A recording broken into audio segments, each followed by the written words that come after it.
ఈరోజు దెబ్బ తగిలిన ప్రతి ఒక్కడు రేపొద్దున ఇదే కొనసాగిస్తే మా ప్రభుత్వం అధికారంలోకి వచ్చిన తర్వాత చంద్రబాబు నాయుడు పరిస్థితి ఏమిటి, తెలుగుదేశం పార్టీ పరిస్థితి ఏమిటి?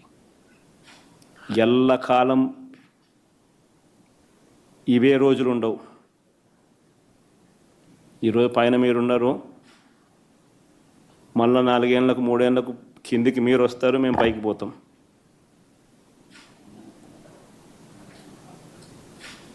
కానీ మీరు చేసే ఈ తప్పుడు సాంప్రదాయం రేపు విషవృక్షం అవుతుంది.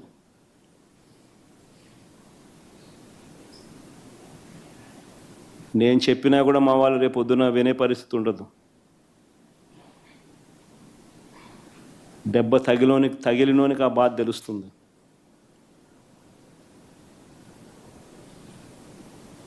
చంద్రబాబు ఇప్పుడైనా మేలుకో,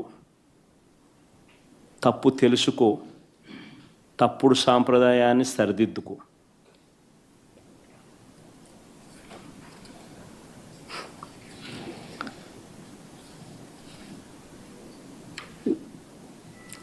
ఇవన్నీ కూడా చంద్రబాబు నాయుడు గారు ఎందుకు చేస్తూ ఉన్నారు అన్నది కూడా మనందరికీ కూడా తెలిసిన విషయాలే. సూపర్ 6, సూపర్ 7లు అని ఆయన అన్నాడు. వీటి అమలు గురించి ఎవరు అడగకూడదు. రాష్ట్ర వ్యాప్తంగా సుమారు 5 లక్షల మంది పెన్షన్లను పీకేశారు. 5 లక్షల మంది పెన్షన్లను పీకేశారు రాష్ట్ర వ్యాప్తంగా. దాని గురించి ఎవరు మాట్లాడకూడదు. గత ఏడాది ఎగరగొట్టి మళ్ళీ ఈ ఏడాది జూన్ 21వ తారీఖున రైతు భరోసా ఇస్తామన్నారు. ఇంతవరకు అతి గతి లేదు. ఇప్పుడు దాని గురించి ఎవరు కూడా మాట్లాడకూడదు, అడగకూడదు. ఎందుకు ఇవన్నీ చేస్తూ ఉన్నాడంటే ఇందుకే చంద్రబాబు. ప్రతి మహిళకు నెలకు 1500, సంవత్సరానికి 18,000 చొప్పున ఇస్తామన్నారు. గత ఏడాది ఎగరగొట్టాడు, ఈ ఏడాది అంతే. దాని గురించి ఎవరు మాట్లాడకూడదు, అడగకూడదు.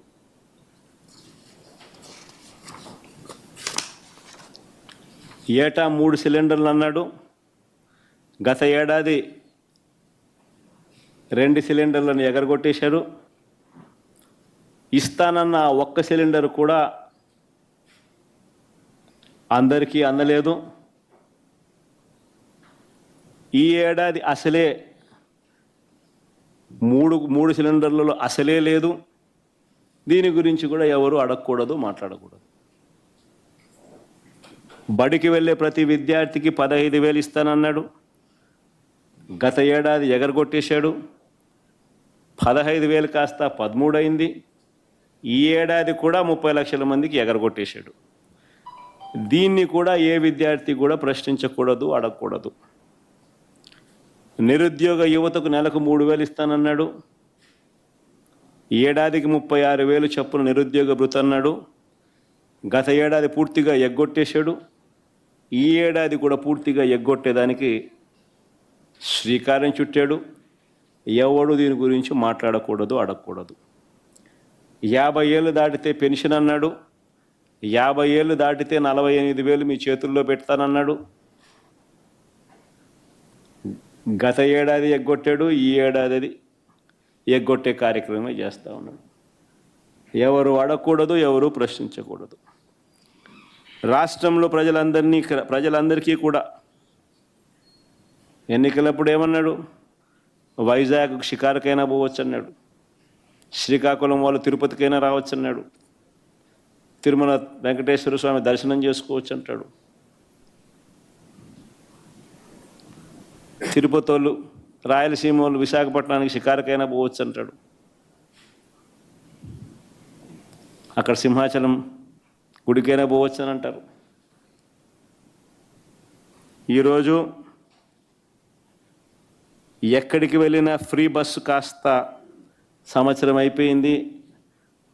ఆ బస్సు హామీ గాలికి ఎగిరిపోయింది, ఇంకా అమలు కాలేదు.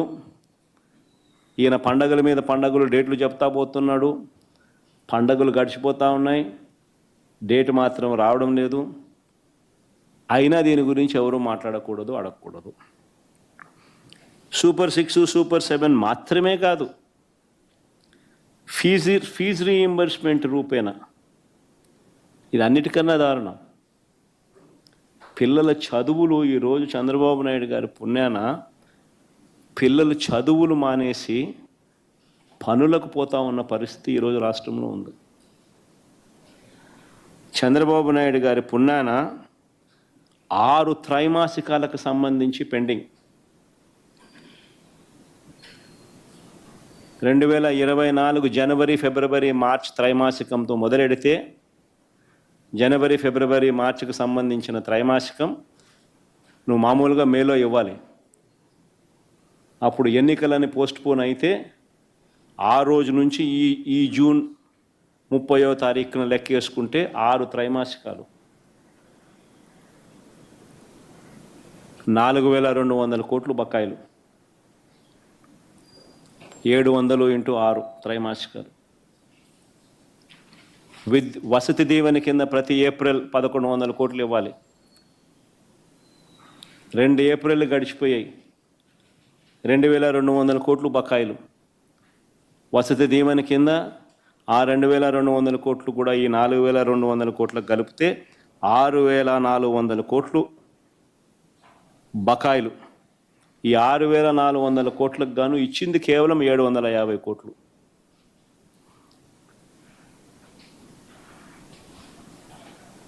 వీటి గురించి కూడా ఎవరూ మాట్లాడకూడదు, ప్రశ్నించకూడదు. ఆరోగ్యశ్రీ, ఆరోగ్య ఆసరా కింద బకాయిలు 4,500 కోట్లు దాటాయి. మామూలుగా నెలకు 300 కోట్లు ఆరోగ్యశ్రీ కింద ఖర్చు అయ్యేది. ఈ 13-14 నెలలకు లెక్కేసుకుంటే దాదాపుగా 4,000 కోట్లు. ఆరోగ్య ఆసరా కింద మరో 400-500 కోట్లు ఖర్చు అవుతుంది సంవత్సరానికి. ఆరోగ్యశ్రీ, ఆరోగ్య ఆసరా కింద 4,500 కోట్లు బకాయిలు. పేదవాడికి ఉచితంగా వైద్యం అందని పరిస్థితి ఈరోజు. నెట్వర్క్ హాస్పిటళ్ళు చేతులెత్తేసిన పరిస్థితులు. అయినా వీటి గురించి ఎవరూ మాట్లాడకూడదు, ప్రశ్నించకూడదు. ఇక ఇళ్ల నిర్మాణం గురించి ఆయన ఇచ్చిన 143 హామీల గురించి ఎవరూ నిలదీయకూడదు. అధికారంలోకి వచ్చిన తర్వాత చంద్రబాబు గారు తొలగించిన ఉద్యోగాలు, ఇచ్చిన ఉద్యోగాలు కాదు, తొలగించిన ఉద్యోగాలు 3 లక్షల పైచులకు. 2,66,000 ఉద్యోగాలు వాలంటీర్ ఉద్యోగాలు మోసం చేసి ఎన్నికలప్పుడు వాడుకొని ఆ తర్వాత ఉపయోగించుకొని రోడ్డును పడేశాడు. బ్రేవరేజెస్ కార్పొరేషన్లో మరో 15,000 మందిని రోడ్డును పడేశారు. రేషన్కు సంబంధించిన డోర్ డెలివరీ చేస్తూ ఉన్న ఉద్యోగస్తులు ఎండియూల ద్వారా మరో 20,000 మంది. 3 లక్షల పైచిలుకు ఉద్యోగాలు రోడ్డున పడేసినా కూడా ఎవరూ ప్రశ్నించకూడదు. ప్రభుత్వ ఉద్యోగులు, వాళ్ళకు చేసిన మోసం అంతా ఇంత కూడా కాదు. వస్తూనే అయ్యారన్నాడు, ఎగరగొట్టేశాడు. అంతవరకు ఉన్న పిఆర్సీని రద్దు చేశాడు. కొత్త పిఆర్సీని ఇంతవరకు వేయలేదు. 4 డిఏలు పెండింగ్. ఈయన అధికారంలోకి వచ్చిన తర్వాత 4 డిఏలు పెండింగ్. అధికారంలోకి వస్తూనే మేము జీపీఎస్ అధికారులకు మంచి చేస్తూ మేము ఇస్తే జీపీఎస్ని తీసేసి ఓపీఎస్ తీసుకొస్తానన్నాడు. అది మోసమే. ఉద్యోగులకు బకాయిలు దాదాపుగా 20,000 కోట్లు పైచిలకు బకాయిలు పడ్డాయి. ఉద్యోగస్తులకు బకాయిలే ఈరోజు 20,000 కోట్లు దాటాయి.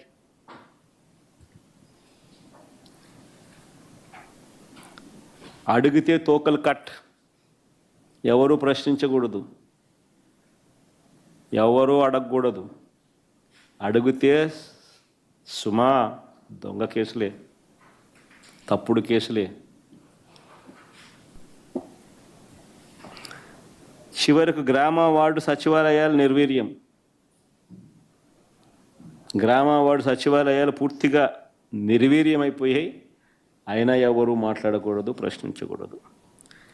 24 గంటల్లో ధాన్యం కొనుగోలు డబ్బులు ఇస్తామన్నారు.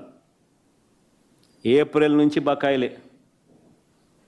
24 గంటలు కాదు, ఏప్రిల్ నుంచి బకాయిలు 1000 కోట్ల పైన ఉంటాయి బకాయిలు. అయినా ఎవరు ప్రశ్నించకూడదు, అయినా ఎవరు అడగకూడదు. రాష్ట్రాన్ని శ్రీలంక చేస్తున్నామని చెప్పి మా మీద అన్నారు. రాష్ట్రాన్ని మేము శ్రీలంక చేస్తున్నాము అని చెప్పి మా మీద అన్నారు, మా మీద బండలేసారు. ఈయన 13-14 నెలల కాలంలోనే ఈయన తీసుకొచ్చిన అప్పులు 1,75,112 కోట్లు. 1,75,112 కోట్లు. మా ప్రభుత్వం 5 ఏళ్లలో చేసిన అప్పు 3,32,671 కోట్లు.